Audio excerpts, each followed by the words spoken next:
Ever find yourself in a crowd and still feeling alone? Let's take a journey with Lucy, a young woman in the prime of her 20s. She's surrounded by the hum of conversation, the clink of coffee cups, the hustle and bustle of life happening all around her. Yet in the midst of it all, she's alone, disconnected. Her phone, usually a lifeline to the world, sits heavily in her hand. She waits, hopes for that buzz, that flicker of connection, and then it comes. Her heart leaps, a smile tugs at her lips, but alas, it's just another spam message, another false alarm. Her smile fades, replaced again by that all-too-familiar disappointment. She's alone in a room full of people, disconnected in a world that's more connected than ever. The irony isn't lost on her. The question is, how does Lucy navigate this paradox, this feeling of being lost in the crowd? A sudden jolt, a flicker of lights, and then darkness. Imagine it. One moment you're in the familiar hum of a crowded subway, the next you're plunged into an unexpected void, the world as you know it gone. Lucy, our protagonist, finds herself in just such a predicament. There's a certain irony, isn't there? Surrounded by the echoes of disconnected voices in the pitch black, Lucy's lifeline, her phone, is as dead as the lights around her. But what can one do when the usual channels of connection fail? In the face of adversity, Lucy musters her courage, fumbling in the dark, her hands becoming her eyes as she navigates the silent, shadowy labyrinth of the subway tunnel. It's an experience that's both daunting and isolating, a stark contrast to the world she's accustomed to. But in this abyss of disconnection, Lucy learns a profound truth. Sometimes, it takes darkness to realize how lost we are. In the midst of desolation, a glimmer of hope. Lucy, alone and disoriented, finds herself in an abandoned station. The eerie silence is only broken by the echo of her own footsteps. The station, once bustling with life, now stands desolate and forgotten.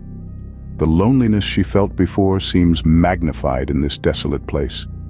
She spots a relic of the past, a payphone standing solemnly in the dim light. With a tremble in her hand, she picks up the receiver.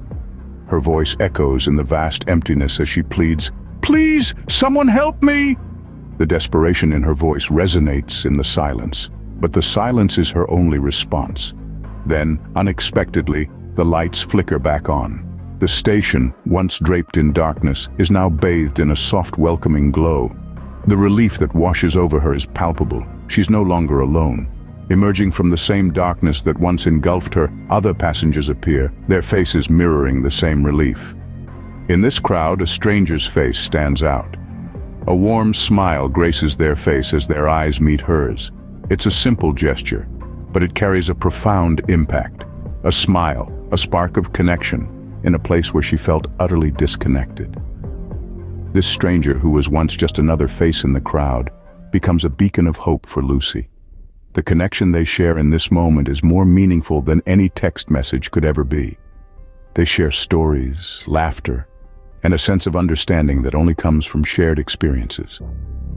Lucy's story is a reminder that connection isn't always about being plugged in, it's about being present. It's about being open to the people and experiences around us.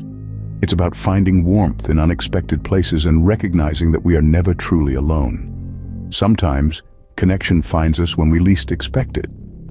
Even in the darkest tunnels or the most desolate stations, there's always a light waiting to guide us home.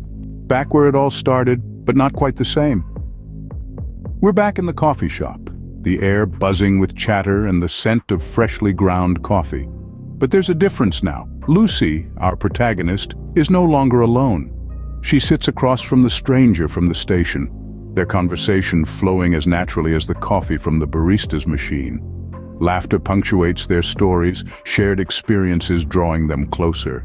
In her hands is the same phone, the same screen. But the desperation for a message, for a connection, has evaporated. Instead, she finds herself content, engaged in a genuine connection she didn't see coming. She smiles, a genuine smile that reaches her eyes as she tucks her phone away. In the end, it's not about the number of messages on our screens, but the quality of the connections we make. Connection doesn't always come from where we expect, But when it does, it's worth the wait.